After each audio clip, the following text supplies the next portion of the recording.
Hello there.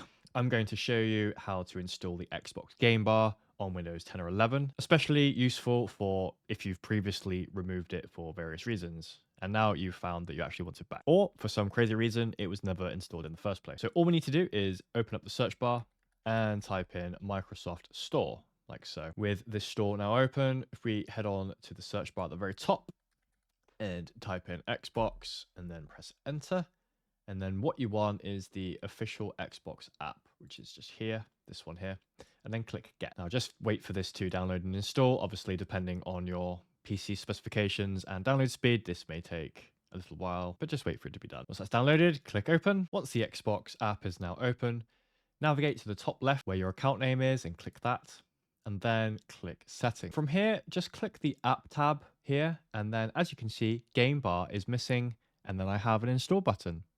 And all you need to do is click that and you'll have the game bar back. If this video helped, please consider giving it a like.